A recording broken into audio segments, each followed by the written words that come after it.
Good afternoon. Thanks for joining us across the fence. I'm Fran Stoddard. For today's program, we turn to the sun. Solar arrays are popping up everywhere. In a moment, we'll learn how many acres of solar panels there are in the state and what that means for energy entrepreneurs and Vermont utilities. First, we begin with a story that harnesses not only the power of the sun, but some of the cutest landscapers on four legs. Here's Keith Silva. When a story includes newborn lambs, it's best to start there. Who doesn't like baby lambs? These lambs, and their mamas, are growing up in a brave new world. This flock of 49 is grazing alongside and underneath solar panels at Apple Tree Point in Burlington. You're looking at about 11,000 panels, and the solar field produces about 2.5 megawatts. 2.5 megawatts is designed on this particular project to provide electricity for somewhere between 700 and 800 homes. When Ed Von Turkovich's business, South 40 Solar LLC, built this array a couple of years ago, they learned fast what their number one job would be to maintain the property. One of the major jobs after you built the solar panel is making sure that you have a plan to control the vegetation. If you don't get a handle on it early, it takes a lot more effort to clear underneath the panels and a lot more equipment, a lot more gasoline, which is why this venture, why this experiment we're doing with the sheep is so exciting. But then that also brings a little more balance into it. Ben Tutko runs sustainable solar grazing. He's a contract grazer, which means he rents sheep from a farmer and contracts with businesses to use the sheep as essentially a lawn mowing service. My business prides itself on the fact that we have no requirements above what a lawn mowing service would require. So we bring our own fence. We truck the water into the site. We don't need water on site. It's full service, top to bottom. And then the work Von Turkovich has contracted Tutko to do goes beyond the bottom line. So I think last year it was costing us a little over $5,000 to come in and mow twice and then bring a operator of a weed whacker in to come in and weed whack around the post. It doesn't seem to make sense with solar that you would be actually bringing machines on to help do this work. Tutko is charging a couple $100 less than what Von Turkovich paid to have the property mowed. And unlike the mowers, the sheep improve the look of the property in other ways. What the sheep are doing is not only cutting the grass, they're also fertilizing the grass, they're also aerating the soil with their hooves. They're putting more nutrients back into the soil than they're taking from it. In this local ecosystem, they're providing services not only for the solar field, but also for the neighbors next door, for the lake that's just a few hundred yards away. It's a win-win for us, hopefully it'll be a win for Ben, and it's certainly a win for the environment. I think the danger may be for us is that there may not be enough Bens around to do this once people hear about what a wonderful operation he's got here.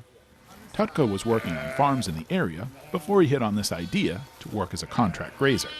It's the first step towards the goal of owning his own farm and animals. To become a farmer, this really was the only path, in my eyes. The time was right to break out on my own, and when you don't have land and you don't own animals yourself, getting paid to graze, not only providing a service to the solar companies, but also by caring for someone else's sheep seemed to be the only way to get into the business. To me, it looked nice and lush. As a beginning farmer with a dream, but without the land or animals to make it happen, Tutko turned to UVM Extension. You know, I find it so interesting. I feel like one of the reasons that I discovered that Vermont is a great place to become a beginning farmer is all the resources that are available here in the state. I believe my first conversation with Kimberly involved me describing what I hope to do, and Kimberly remarking that she's been waiting for this to happen for years. As soon as I said I was ready to go, she was 10 steps ahead of me.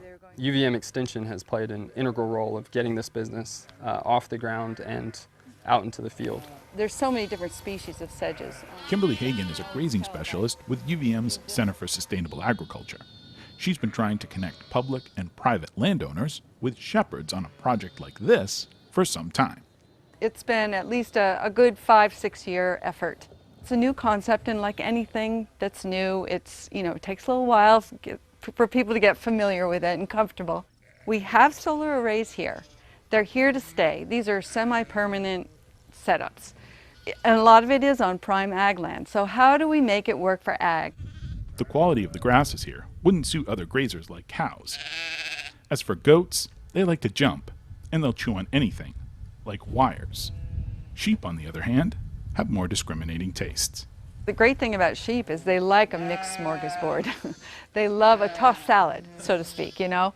They're not fond of uniformity. They really like different things. And that's the wonderful thing about them, is that they can eat things that, you know, like with cows, we have to think so much about, you know, having really high quality vegetation. But sheep, they can eat things that, you know, cows would turn their nose up at, and we can still get meat from them, or milk, or fiber. They'll go out and graze, and then they like to come in and hang out underneath the panels, which it keeps vegetation from growing under there, which is exactly what we want. A burgeoning ag business with environmental benefits, renewable energy, and baby animals. The sun certainly shines bright at Apple Tree Point. In Burlington, I'm Keith Silva with Across the Fence. The Apple Tree Point site is one of 3 locations where Ben is using a total of 175 sheep to keep vegetation in check this summer. Joining me now are 2 guests. Alex DePillis is the Senior Agricultural Development Coordinator with the Vermont Agency of Agriculture, Food and Markets. And Kimberly Hagan is with UVM Extension Centers for Sustainable Agriculture. Thank you both so much for being with us today.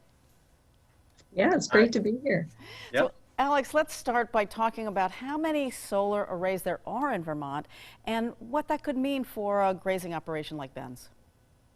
Yeah, it took a little while to find this data. I'm really glad to have the help of the Energy Action Network, who tracks the progress in renewable energy in Vermont. And I used their data off of their dashboard and found that there's about probably 350 of these ground-mounted solar systems in Vermont of various sizes.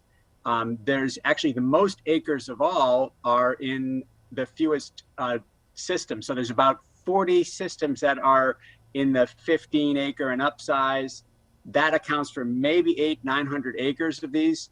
But there's also a lot of probably 150 or so systems in the 3 to 5 acre range. And yeah, the system at Apple Tree Point is more in that 15 acre size. Wow. So, you know, altogether, yeah, 300 some systems, you know, maybe 1,800 acres total throughout the state, sprinkled all over. Huh. And I'm guessing that when these sites were permitted, not much thought was given to grazing. What sort of permitting or zoning changes have to be considered when dealing with animals in this way? Well, the person who actually holds the energy siting permit should review their official permit to see if there's any conditions placed. There's also side agreements that are incorporated in that permit called, well, it's a memorandum of understanding, for example, between the developer and the Agency of Natural Resources. We from the Agency of Ag don't place any kinds of stipulations on this kind of usage. The energy siting process in Vermont is statewide, and there's no structures on this land. So this is not a matter of municipal zoning or of farm rules. This is really a matter of the energy siting permit. And generally, the energy siting permit is silent on this kind of thing. Okay. Well, and Kimberly, Ben is not the first farmer to use animals to graze solar arrays. Where else is this kind of work taking place? There's a lot of it actually in the West. It's become quite common actually in California, Oregon, Minnesota, Kentucky has a lot of projects going. You know, it's a combination of realizing that we need to keep fuel levels, you know, of dry material down so that it helps prevent forest fires, but also it's a great maintenance tool that doesn't, we don't need to use fossil fuels, which is one of the current problems of the day, too much exhaust from fossil fuels in the atmosphere. Sure. And what about the plants growing at these sites? What does it take to plant grasses better suited to grazers or pollinators? You said this smorgasbord, this tossed salad for sheep. Yeah, the problem we've all come to realize is that when post-construction, you know, they want to put down seed that's going to grow quickly to get that soil covered and hang on to it. but can also deal with all the compaction. Unfortunately, those are plants that are not very palatable for grazing animals. So sheep can actually help with this by broadcasting a nice mix of all kinds of clovers and orchard grass, ryegrass, just a nice mix of plants. And we can put the sheep in there right after we broadcast seed and feed them hay, and their hooves will work that seed into soil for good contact. And then we remove the sheep for a while and let those plants grow.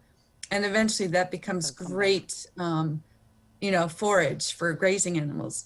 We can also add other things that are that keep pollinator species happy. There's a lot of folks in the beekeeping and community that are very interested in seeing these areas become refugia for pollinator-friendly plants. Awesome. So we can do that too. Great. And quickly, Alex, does the Agency of Agriculture have a role in getting more solar businesses to change over from mowing, which works just fine, but how about using animals as vegetation control? Yeah, they are starting to do it, and I was really glad to see that some of them, one of them anyhow, a big one, Encore Renewables, with their partner Greenbacker, has posted their sites, and that on LandLink, which is a great resource because the solar company can post their site on LandLink, and then the Shepard posts their interest of where they want to graze and what they're looking for, and they can meet there on LandLink and get the sheep on the sites that make sense for both of them. And that's what's been happening. So I've been really encouraging them to do that and to just explain this. I just came out with a guideline or a checklist that is on our website now that explains what to think about when you're doing this. And, for example, access to the site, how do you communicate with each other? What if there's a problem? All of those kinds of things are now on Alex, this checklist. We're all out of time, and I'd like people to know that they can go to UVM Center for Sustainable Agriculture's grazing programs. If people are interested in becoming a contract grazer, you can check out this website, www.uvm.edu/extension/sustainable agriculture. So interesting, so wonderful. Thank you both for joining us today. Yes, Thank you. thank you. And thank you for joining us across the fence. I'm Fran Stoddard. Stay well.